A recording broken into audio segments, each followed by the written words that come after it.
અને હવે વાત કરીએ બનાસકાંઠાના પાલનપુરની, જ્યાં વિકાસના નામે ખોદાયેલા ખાડાથી સ્થાનિકો ત્રસ્ત થઈ રહ્યા છે।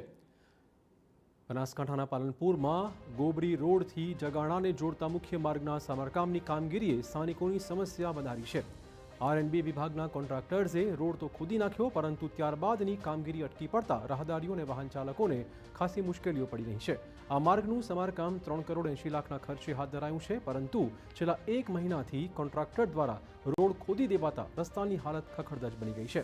આ માર્ગ પર અનેક શાળાઓ, માર્કેટયાર્ડ અને માર્કેટ આવેલા છે, જેના પગલે અહીંયા ભારે ટ્રાફિક રહેતો હોય છે। આમ છતાં રોડની બંને બાજુએ ખોદાયેલા ખાડાઓથી સેફટી રિબિન કે ચેતવણીના બોર્ડ પણ મૂકવામાં ન આવતા અકસ્માતનો ખતરો વધી ગયો છે। સત્વરે રસ્તાનું સમારકામ થાય તે માટે વાહન ચાલકો અને સ્થાનિકો માંગણી કરી રહ્યા છે।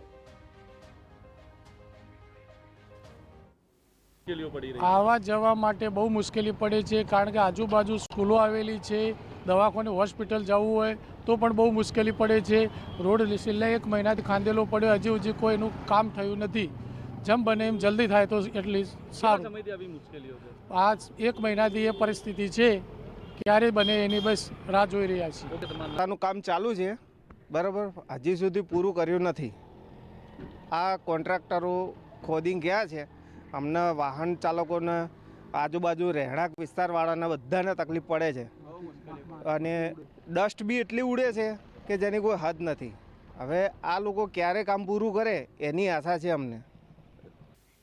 તો સમગ્ર મામલે માર્ગ અને મકાન વિભાગના અધિકારીનું કહેવું છે કે હાલ તો પેચિંગની કામગીરી ચાલુ છે અને દબાણ હટાવવાની પ્રક્રિયા પૂર્ણ થયા બાદ બાકી રહેલું કામકાજ પણ ફરીવાર શરૂ કરાશે।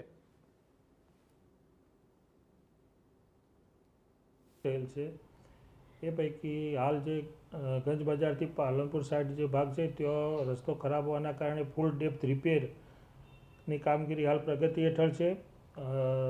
અમુક જે દબાણ છે એ પણ કામગીરી, દબાણ દૂર કરવાની કામગીરી પણ હાથ ઉપર ધરેલ છે।